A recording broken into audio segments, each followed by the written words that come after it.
Well, hey everybody, this is Chris DeFiorio with Keys to the Shop, and welcome to another edition of Shift Break. Today, our episode is brought to you by La Marzocco.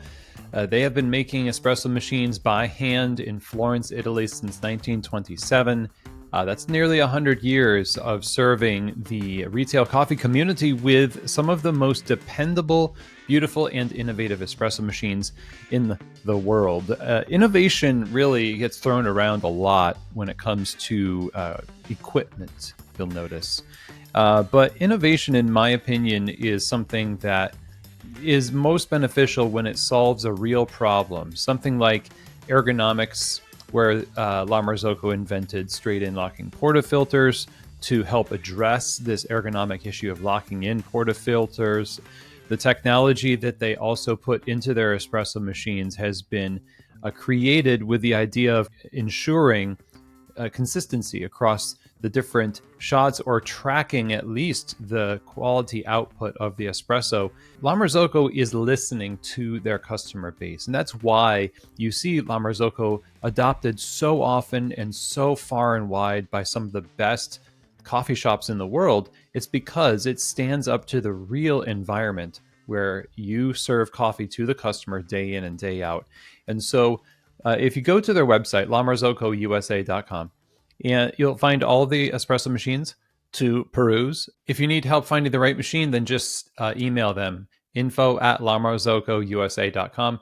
And their salespeople are great. They'll help you find the right machine for your needs, 2 group, 3 group, 4 group, whatever. More technology, less technology, that kind of thing. So love the folks there, love the equipment. I grew up on it, and I still find myself recommending La Marzocco quite often. So go visit them, lamarzocco.usa.com. Now, also, we are sponsored today by our friends over at rattleware.com. So rattleware.com is where you would go to find smallwares that are created by people who want your coffee shop to just work, and therefore they want their smallwares to just work. When you're talking about glass and steel and rubber and all of these other things that come together to form the smallwares that we use in our cafe, not every piece is made equally. Rattleware prides themselves on being able to be counted on by those who use their products, so that you can focus on the things beyond the shot glass, namely the customer, the experience, the workflow, the dialing in your espresso, and all of these things. And that's why I encourage you to look for Rattleware brand products. Go to the website directly, rattleware.com, for your smallware needs.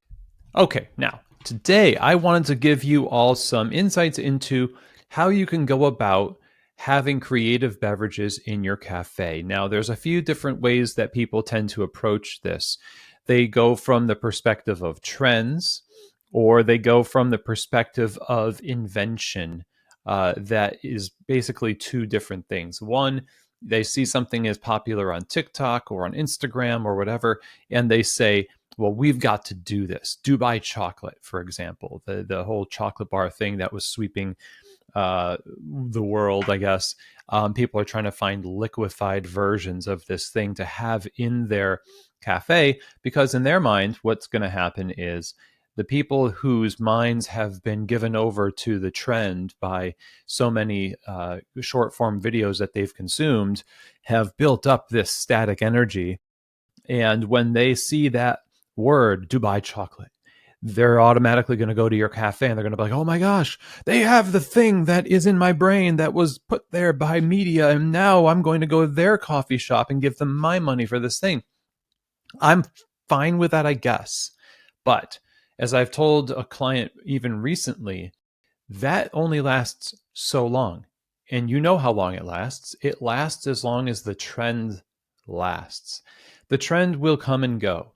You will be tossed about like a wave on the ocean by trends if you just follow what's trending on TikTok for various drinks that are out there, and you're going to be living from hand to mouth or from cup to mouth.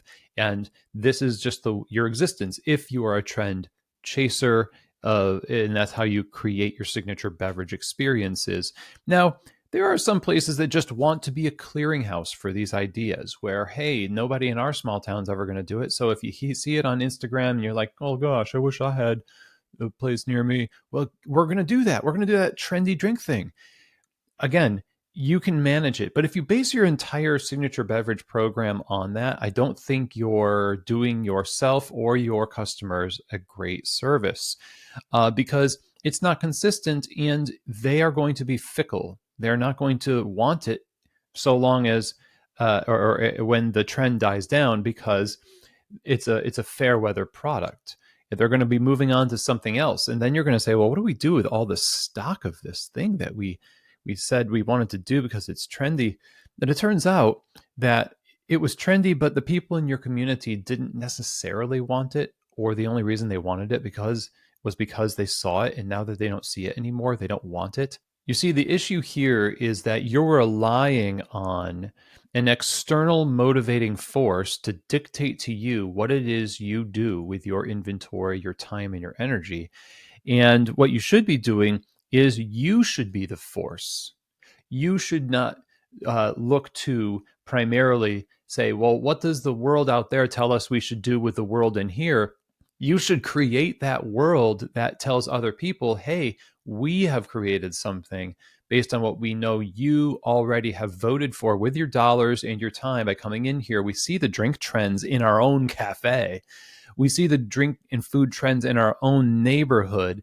And we know that you like these flavors. You like these drinks. You like it in these formats: hot, cold, spicy, not spicy, sweet, not sweet, really complex, and flights or whatever it is.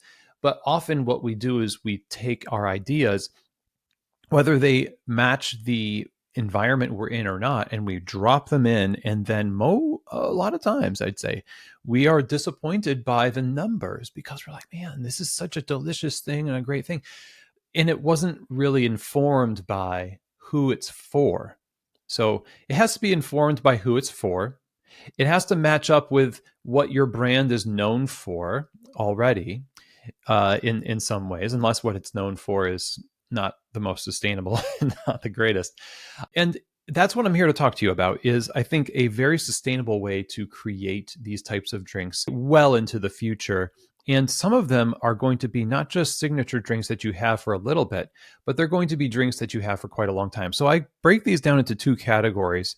When we're talking about creating menu options with clients of Keys to the Shop Consulting, what we do is we say, okay, there's going to be something besides the big picture classic coffee menu, and then the perfunctory yet delicious cold brew, batch brew, tea. Some people want smoothies, some people don't, and fraps and things like that. But what is the unique thing that you offer on top of that bedrock of consistent, foundational, excellent product? Like, that has to be there for these signatures and these seasonals to work. And that gives away the first step. Is think of it as seasonal, which is very ephemeral, very it's temporary. And then there's signature. And a lot of times seasonal, it's a summer drink, it's a fall drink, classic pumpkin spice latte, that type of stuff. That's ephemeral. That is something that goes away. But sometimes you happen upon a drink that you do in a seasonal context that is created by your team and by you, that will last for a long time. One thing that I used to do, and I instituted this when I was a GM a long time ago in a local cafe with several cafes, was barista signature drink competitions where it was seasonal. So when the season came up, it's like, okay, as a team, we're thinking about what seasonal drinks do we want to have? Like, we already know we're going to have pumpkin spice, but we want to open this up for team involvement, right? So we're going to have a competition. We had a trophy. It was a weird trophy. It was like a board, and it had mannequin hands screwed to it, and it was kind of creepy, but much beloved. Anyway, it also came with like gift cards. We gave away a grinder once, that kind of stuff. So make it substantial and really cool. The cool part about this is we judged it very much from a framework of, can we see this beverage There's like rules. Can we see this beverage being something that we serve in the cafe? Does it make sense? In terms of its flavor, I mean, does it taste good? Is it including ingredients that are easily obtained and at scale? Because the winner of this competition would get their drink on the seasonal menu, and we would make it, right? And that would be, every cafe would make it. That's pretty cool. That's your drink. You can name it and all that stuff. And so it's taste, it's practicality, scalability, and then it goes out there. And there's one of those drinks that's just still there after, gosh, near 7 years. It's still on the menu because it was so popular. No, we just could not get rid of it. And they still make it today. Not sure if the people who are making it still love making it because it's like there forever, but the customers love it. So, and that is not a very personal thing for your brand, because it was created by people who worked for you. They were rewarded for that and given acknowledgement for it. And the customer benefits because now this is a very special thing that you can't get anywhere else. And they go to your cafe for it, of course. But it wasn't born just from a trend. You see, the big difference here is that it's you, and that you can't compete with. You really can't. But you have to have that institution and that practice in your business. And it doesn't have to be a signature drink competition or a seasonal signature competition, but something where there's a group involvement in it that is informed by the tastes and community and culture of your business makes a big difference. Now, I mentioned seasonals. Now, signatures are things that you come up with. Also, you can involve people in your cafe to help you come up with these things that will stay on your menu, or at least the plan is we're always going to have these. These are our signatures, which means no matter what season it is, we're going to have them. And so that's where you get to say, what is it about this drink that represents us, our culture, our neighborhood, our, all of those things that are personal to you? I've always told people, one thing that you want to do in a culinary sense, if it goes good with chocolate, if it's a local or regional dessert, if it's a mild spice or herb that isn't so polarizing, start there. You're liquefying culinary experiences. That's what signature beverages are, into a package that is either something that is an in-store experience that is only available as a 3-ounce in this glass on this plank, that kind of stuff. Or it is scalable in the sense that it is a flavored latte style signature, which means it can come in various sizes. You can small, medium, large the thing. I would love to see both on a signature menu, because people who want to default to something that's a little bit more convenient in the context they're used to will deviate only so far. But people who are sitting in the store who want it's on a board, it's in a glass, it's got a, smoke and weird stuff. That stuff is pretty cool too. So you kind of have to have this little constellation of different offerings. But I again think that they should be born from something that is personalized, localized, co-creative, and is practical in terms of you can actually make this on the bar without making everybody hate you. So talking about, if this thing takes 10 minutes to make and you're not making very much money on it anyway, then you probably shouldn't do it.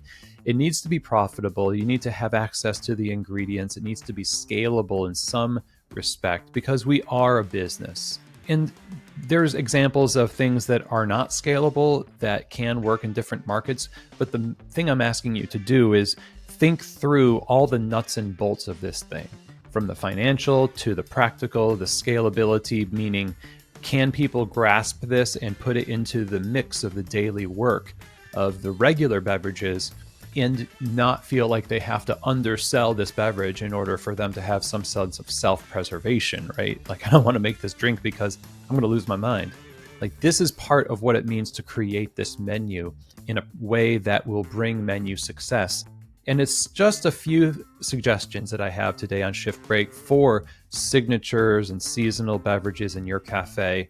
So I really hope that you enjoyed that. And I encourage you, just explore, make it personal, Make it deeper than just the trends. And you're going to see, especially if you've done your homework on the back end logistics of this thing, the practicalities of it, you're going to see the benefit in your cafe. Your customers will love it. So that's it. Thanks, everybody. And we'll see you next time on another edition of Shift Break, from keys to the shop.